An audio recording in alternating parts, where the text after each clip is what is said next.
Terima kepada Mister 05 dengan pelontarnya. Dia sudah lantakan 2 orang sekaligus. Dia sudah melontarkan. Bakal diberi cover. 1 orang lagi. Oh my god.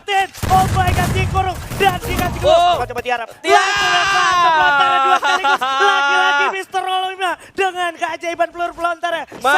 Runway to 0, clear for takeoff. Clear for takeoff, runway to 0.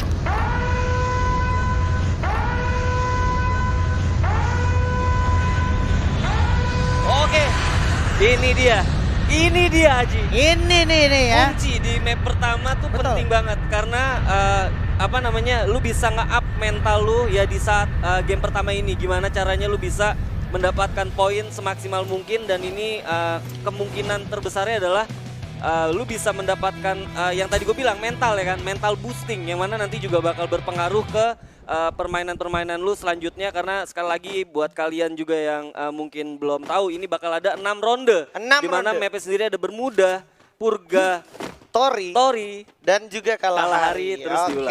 Oke. Dan yang sudah sangat mencuri perhatian saya nih map atas, Pak. Map atas tuh diisi masih dengan tim-tim dengan segala proudnya. Ada Louvre King di sana, terus juga ada First Raiders juga dan juga EVOS Esports di sana. Iya, yang menarik menurut gue ini beda dari liga kemarin yang mana kalau seandainya orang-orang menghindari dari jarum 12 atau jarum 11 bahkan 10 yang ada di Bermuda, ini penuh banget udah di atas. Wow. Bahkan di jarum jam 1 sama jarum jam 2 di area mil tadi ada juga, Pak? Ada juga. Jadi kemungkinan terbesarnya mungkin untuk fase early di mana 1-2 menit sebelum zona mengecil atau bahkan mengecil ini nggak akan terjadi terlalu clash yang bakal mematikan ya harusnya. Enggak. Tapi nggak mungkin juga karena nggak nutup juga karena lu tahu sendiri rotasi dari observe ke bullseye itu gampang banget pakai launcher ya kan. Iya, pakai launchpad ya. Kayak Shipyard, Bullseye, Graveyard dan juga Observatory itu satu kesatuan yang nggak mungkin lepas ya. Jadi nggak boleh lengah dan nggak boleh berlama-lama di sana boleh gue bilang. Iya, itu udah kayak saudara kembar gitu ya kan. Betul. Ya sih? Betul. Dan yang sudah terlihat di minimap juga kalau lo perhatiin sebenarnya jarak mereka sangat capable. Ini dia, sedikit karena Mio sudah ada tembakan-tembakan panas datang dari Kapten Halcyon bersiap untuk memantau di depan. Firing pun datang lagi ke arah Black, di mana Black udah cukup sekarang ternyata sudah terjepit Amek dari samping. Melihat seseorang dibuka gluol untuk membuka jalan. Amek masih dengan 1 AN94-nya saja. Coba adu lawan seorang Kapten Halcyon dengan AWG-nya. Udah jatuh 1 orang. Amek pun sudah sulit untuk tertolong. Amek malah akhirnya akan menjadi korban kali ini. Iya, dan kalau gua rasa ini bakal susah banget buat member-member dari Aura sendiri untuk follow up Ameknya sendiri ya. Karena memang dari Aero sendiri juga udah mulai standby. Ini dia ada Kapten Deadly. Bakal coba lari. Mana udah berhasil knock dan 2 orang sekaligus. Bakalan menjadi api yang terbakar. Aura Fire is here. Mencoba mencari sisa player dari Aerowolf di depan. Aerowolf Pro Team sini masih ada Bang dan juga Jas yang tersisa. Sementara firing terjadi dari arah bawah. Bagus banget dengan EP5-nya. Sehingga berhasil menjauh seorang Bang. Misalkan Jas saja. Last man standing di sini. Mampukah Jans memanfaatkan kesempatan untuk melarikan diri atau tidak bisa selamat dari bakarnya api? Ya, tapi kayaknya nggak akan di follow up karena gua ngelihat dari membernya sendiri, dari Aura Deadly sendiri dia nggak coba untuk follow up ya. Dan gua rasa jadi satu nafas panjang buat Aero karena game pertama jangan sampai di bawah banget lah, Pak. Banget ya. Dan so far Aero tadi cukup baik sebenarnya di awal permulaan yang mana dia juga berhasil mendapatkan Ame ya kan. Cuman memang follow up dari bawah nggak secepat dari follow up Aura sendiri yang tadi jalan dari atas. Bahkan tadi Piu juga udah sempet ngeflank dari bawah. Iya, jadi posisi dari Piu juga bukan tanpa alasan dia di bawah setelah melihat adanya Amek yang terkena down gitu ya. Dia tunggu arahan. Oke, berpindah sedikit ke arah tengah map. Sudah ada area pick yang terisi oleh beberapa orang yang sedang melakukan pergerakan, Pak ya? Iya benar, ada kalau dari minimap ada Louvre yang coba untuk naik ke atas, menyisakan 1 di belakang. Mungkin ini coba Lynx, untuk... Pak. Lynx ya? Iya, ini Lynx nih, bos. Kebiasaan di FFML ya kan? Kalau L gue kayak udah ngerasa Louvre. Ternyata ada dari komunitas. Lynx nih, bos. Jadi kita harus mulai terbiasa ya. Mulai terbiasa dan sinyal yang bagus menurut gue tim komunitas karena gue rasa berarti di luar sana masih banyak banget kayak potensi-potensi dari komunitas yang bisa lahir gitu, dan ini terbukti gitu ya kan di major kita di grand final ada tim Link nih bos. Yoi, Tapi nggak di follow up ya? Mereka Nggak di nggak follow up, ya? karena memang mungkin dari segi posisi juga nggak wise juga Ya. decisionnya, apalagi masih early. Circle bahkan di sini belum gerak ke arah zona 2 gitu, masih zona 1 juga, dan ya udah akhirnya mereka memanfaatkan momentum untuk early ya, waktunya untuk Mr. Wager gitu, farming global Pak. Mr. Wager bener-bener ngerubah dari segala macam metanya juga sih menurut gua, karena lebih padat aja menurut gua. Oke. Karena sampai di ujung aja tuh udah pasti bakal kontesnya nggak akan langsung instan, tapi pasti bakal ada satu proses untuk mendekat gitu, karena ya tadi lu bilang ada Mr. Wager. Oke, tapi melihat pergerakan dari teman-teman yang sudah membawa vehicle di Iya. sini, sepertinya udah ada pergerakan yang cukup bold, ingin berpindah rotasinya, mengamankan area teritori yang bisa dibilang cukup menjanjikan, di mana kalau kita bicara tengah map tuh patahan-patahannya selalu membuat cerita tersendiri ya Pak. Iya bener banget, tapi ya itu lagi, kalau seandainya kita ngomong agresivitas di poin sistem yang sekarang itu penting banget. Betul. Jadi nggak bisa kayak lu murni harus defensif. Gimana caranya lu juga punya satu mekanis dimana kalau seandainya lu ngelihat orang dari jauh pun itu bisa lu langsung follow up dan minimal dapat kill dari kontes tersebut gitu. Ini Jadi dia. jadi nggak bisa kayak lu punya objektif gimana caranya harus masuk langsung ke dalam. Tapi nggak apa-apa. Nggak Kalau apa-apa. seandainya memang 12 timnya role-nya seperti itu atau Betul. metanya seperti itu akan masuk. Akan Tapi kalau masuk juga seandainya ya. kita ngelihat tim-tim dengan agresivitas tinggi kayak misalnya tadi Link nih bos lu bilang ya kan, dengan statistik yang juga udah ada, The belum kita Prime tahu gitu ya. ya The Prime, sorry, belum lagi kita ngomongin EVOS juga Betul. ya kan, yang memang mereka juga punya atribut itu. Betul. Buat tim-tim yang defensif ini bakal jadi satu Challenging ya. challenging, dan gua rasa juga bakal jadi satu kerugian sih menurut gua. Iya.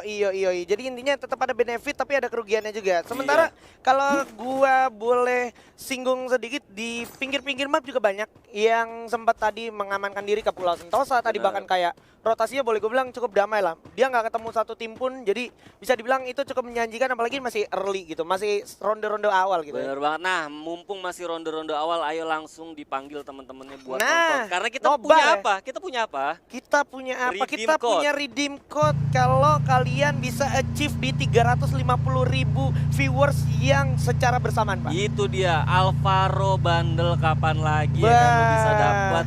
Kita terakhir kasih bundle tuh kalau nggak salah waktu pas udah lama banget. nih, Udah ya, lama banget ya. Dan ini ada lagi. Alvaro ini menurut gua lagi tune in banget sama Tune in meta banget sekarang. ya. Karena kan Greenet udah ada timingnya. Bener. Alvaro skillnya ya kan Iya. buat meledakin Greenet, durasinya jadi lebih besar gitu kan. Langsung Nah, lebih besar. Jadi kayak penting banget, nggak sekedar cuman buat spamming doang, nggak Betul. distraction, tapi karena lu pakai Alvaro jadinya malah dapat impact atau dampak secara instan juga. Yoi, Wow, itu dia wow, wow, firing wow, pun wow. sudah datang dari arah OG.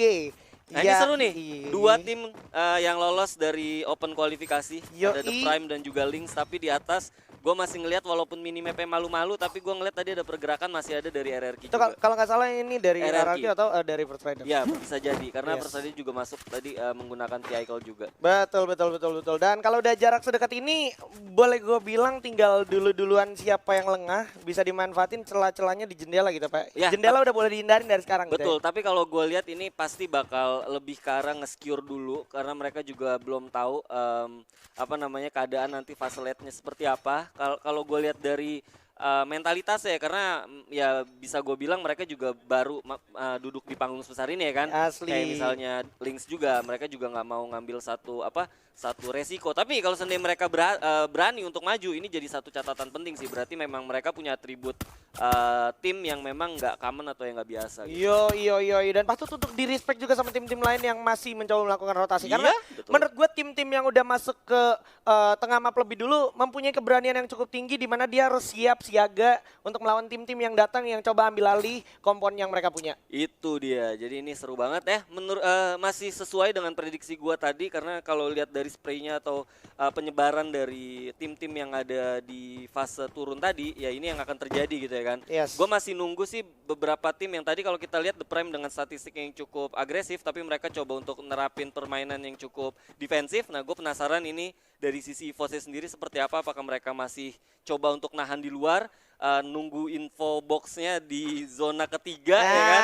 apakah Terus dia- pakai vehicle atau sekarang mereka juga udah lagi on the way something ke satu map yang memang udah ada orangnya. Kalau gue lihat dari circle putih yang sedikit terlihat di arah minimap, Ya. ini sepertinya mereka akan melakukan pergerakan juga dari teman-teman dari Prime. Bakal coba di firing aja oleh Vince dari arah atas lantai 2. Lah, di depan udah ada tim lain. Harusnya bakal di firing sedikit lagi. FN. Pakai kok bunda. Assalamualaikum. Bakal langsung bertemu. Sudah kebakar. Nah, ini Turun menarik, dulu. ini menarik, Bakal menarik. menjadi pecah belah di sini harusnya. Oh, masih kebakar. Sedikit lagi dan udah ada satu sambutan frag grenade dan mereka sepertinya masih belum mau melakukan firing dulu, Pak. Iya bener banget, nahan mereka coba untuk cari vision dulu Gila. kira-kira di mana. Gila, Dan gila. gua rasa ini cukup bahaya buat The Prime karena kalau gue lihat dari minimap udah ada satu tim yang memang Betul. mereka di bawah walaupun sebenarnya nggak akan langsung masuk karena mereka juga masih di dalam zona. Ini yang tadi gue bilang, tim-tim yang berhasil masuk ke tengah map lebih dulu mempunyai Oh. keberanian yang cukup tinggi. Dimana kalau kita lihat udah ada firing yang datang.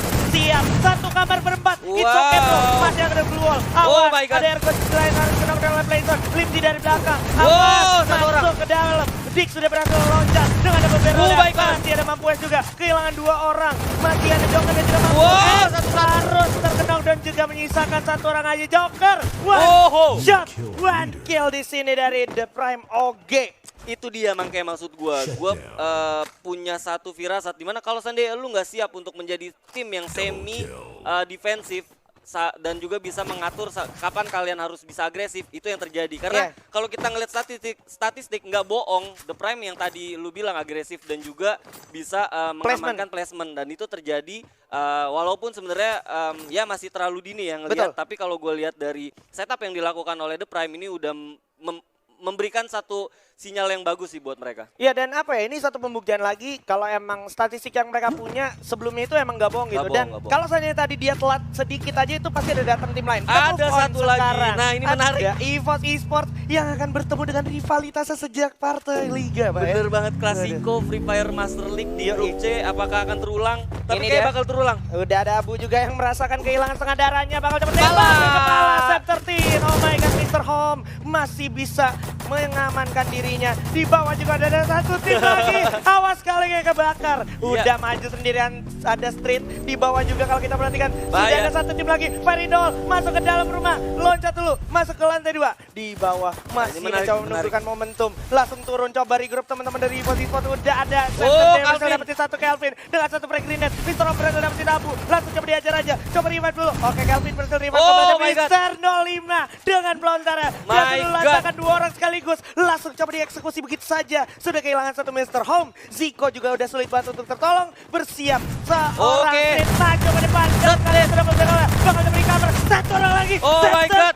Oh my god, dikurung dan dikasih gol. Masih bisa selamat. Satu orang. Coba revive dulu. EVOS doing EVOS things and that's it. Oh my god, ada Red Bull Onyx. Rebellion Ada harus Onyx. rata karena ada satu pelakor tamu tadi undang bersiap datang. Ini dia bahaya, Olympus, sang juara kita di fase Spring. Apakah akan kembali untuk merebut tatanya di sini di Fall Season? Iya bener banget, nih bakal jadi satu sinyal yang buruk karena kalau sendiri lu nggak bisa memanfaatkan resource yang tadi udah lu bunuh, ini bakal bahaya banget karena Onyx Olympus sendiri juga datang dengan kekuatan yang segar ya. Oke, ini dia masih coba stepping mencari momentum, ditungguin dulu ledakannya. Udah ke arah bawah, bisa juga mencari info banyak banget di bawah bersama dengan Tayo dan juga Jars. Masih ditungguin. Bakal ada cabut ya. Kaleng juga Bakal mencoba menghilangkan stepping tapi tidak luput dari peluru yang datang ke arah teman-teman EVOS Esports. Di mana masih bakal coba tiarap. Pelontarnya 2 sekaligus. Lagi-lagi Mr. Rolima dengan keajaiban peluru pelontarnya. Satu melawan 2 orang sekaligus. Satu peluru aja. Ini satu di mana lu juga bisa belajar. Kalau seandainya lu nggak benar-benar siap, lu nggak benar-benar tahu apa yang lu lakukan, jangan coba-coba untuk jadi pihak ketiga atau join party di pertarungan. Apalagi tahu-tahu yang lu temuin adalah tim seagresif tim EVOS dan Yoi. itu yang terjadi. Malah Itu yang tanggung-tanggung terjadi. dan akhirnya Wiza hanya tersisa sendirian. Betul, itu Dan dia. ada Seperti yang satu gue juga. sempat Ada bilang. satu juga. Ada Jans juga, sang lone survivors kita yang berasal dari Pulau Mil. Harus bertemu dengan Kapten Wiza. Iya. Bakalan mencoba melarikan diri terlebih dahulu. Tapi Wiza kalau kita perhatikan saat Wow. lagi zona juga bakal menggigit mereka berdua. Jalan. Harus memilih untuk lari, melarikan diri. Sementara di atas sudah ada tim yang siap menunggu. EVOS juga Dari udah kiri mulai. dan kanan. Tinggal pilih aja. Mau tumbang lewat kiri atau Ah, kanan. Ada The Dix Prime. dari The Prime. Dengan satu SPD-nya. Sementara Wiza akan menjadi orang yang bakal diabaikan terlebih dahulu karena di depan sudah ada teman-teman dari RRQ Hades. Iya betul banget, gua rasa ini bakal jadi satu catatan juga untuk The Prime karena mereka juga saat maju itu udah ada 3 tim dan bener aja satu berhasil langsung dibunuh sama tim RRQ. Oke, Kapten Legal tentunya dengan 1M14 yang sangat mematikan dari arah kejauhan juga Pac-Man setelah kemarin main cukup spektakuler dengan 1M-nya. Kita Dan bisa dapet lihat zona circle juga. kecilnya di RRQ Hades, Iya. di The Prime dan juga di satu tim lagi. Ada Aura juga, Pak. Aura Esports. Nah ini bakal Pak. menarik banget karena ada 2 tim yang agresif juga masuk dari zona. Ya walaupun sebenarnya kalau gue lihat The Prime hanya misalkan 2 orang. Nah ini menarik menurut gue. Menarik karena ada juga BTR yang berhadapan dengan Boss Nightmare. Oke, bakal langsung dipasang luar kiri dan kanan. Di samping sudah ada EVOS, di samping kanannya lagi sudah ada Boss Nightmare. Tinggal milih mau berantem di jalur yang sebelah mana. EVOS juga kehilangan banyak darahnya, harus gulung medical kit-nya dulu. Iya betul banget, memanfaatkan patahan. Gua rasa ini menjadi satu advantage buat EVOS. Walaupun sebenarnya masuk ke dalam zona itu juga bukan pekerjaan yang mudah banget buat EVOS. Langsung kelihatan Aji. Yes, masih bakalan dua-dua dulu split posisinya Abu. Bersiap mengcover temannya yang cukup sedikit telat. Masuk ke arah zona berikutnya, di mana zona udah semakin berjalan, semakin keras. Di depan Fire dan juga Haide juga bakal tumbang oleh Lynx nih bos. Masih ada Imgat yang berhasil dapetin satu gun, tapi Riza udah bakal jatuh oleh Vince. Lagi-lagi Lynx nih bos, benar-benar menunjukkan eksistensinya. Ya. Di panggung Red Bull. So Boss Nightmare harus tumbang di posisi 7. Betul Di mana banget, Anca Aura. berhasil mendapatkan satu orang street. Aura. Di atas saja ada Gunner yang siap menjaga Lynx nih bos. Save berhasil dapetin Kapten Gary di sana ternyata. Iya betul banget dan gue rasa ini bakal jadi satu pertarungan yang cukup menarik karena zona sendiri juga belum diisi dan Ini di sini dia. kita lihat Oh ada my BTR. God. Oh my god. Menyisakan Ikam aja sendirian. Ikam. Sang bocil ajaib dari Ikam. Pietron melawan 3 orang EVOS. Mampukah Ikam selamat atau tidak? Oke, digulung dulu medical kita. Ikam. Ternyata ada serangan bertubi. Tidak semudah itu Ikam karena cukup terlihat Bigetron harus posisi ke-6 dan EVOS Esports 10 sekarang kill. sudah mengumpulkan 10 poin kill di ronde pertama. Dan ini adalah sinyal di mana mereka mendapatkan 20 poin dan Oke. 20 poin lu tahu sendiri itu Sama hanya bisa dengan Buya. didapatkan untuk Buya. Wow. Dan kita lihat udah 4 tim. Ini menarik menurut gua karena zonanya sendiri ini bukan sekali lagi bukan hal yang mudah juga buat EVOS masuk. Ini Walaupun dia. sebenarnya oke. IC Gun bakal coba dibuka di mana samping masih ada Lynx nih bos. Depan ada RRQ Hades, sang penghukum tim-tim yang masuk ke late game. Dimana Pac-Man berhasil dapetin 1. Bakalan coba masuk ke zona berikut karena semuanya dipaksa untuk keluar dari semua komponnya. Iya. Bersiap dibagi posisinya 2-2 RRQ Hades. Lynx nih bos juga masih cukup berani dan siaga. Dan Oh my tidak God. berhasil dapetin 1 dan Legalot. Dan samping ada kawanan EVOS Esports bersiap. Wow, Tapi baik bakal banget. jatuhin. Oh Masih ada my God. VG berhasil mendapatkan 3 orang sekaligus. Scepter juga bakal jatuhin Vince begitu saja. Baby bersama dengan kawannya. Masih belum sadar ada Pac-Man di sana. Baik banget. Menurut gue ini walaupun sebenarnya tadi advantage ada di RRQ ya, tapi sekarang malah mereka terpojok dan kita lihat di sini. Oh my god, loncat saja satu lawan 2 orang sekaligus. Pac-Man di sini udah mulai terkurung. Udah nggak punya back killer. Di samping ada EVOS, di belakang ada Lynx Impos. Oh my god, jalan mana yang kau pilih ya Pac-Man? Au. Hati-hati Pac-Man. Masih dibuka jalannya. Masih Wow. konsisten tapi ternyata Lynx Impos yang harus tumbang. Misalkan arah Oke. siapa yang akan berhasil mendapatkan Buya? Sedikit lagi. Sam Oh my God. melawan Pac-Man dan juga Satu Gunner. lagi. Satu orang lagi. Oh Gunner. Oh, Sedikit Gunner. lagi. Gulung dulu medical kita.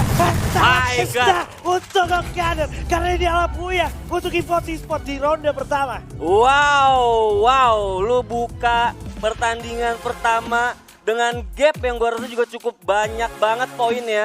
Dapat Buya, killnya tadi udah pasti di atas 10. Ini membuat satu kompetisi di grand final pasti bakal lebih panas lagi. Wah, Gokil. gila. Ini nih, fight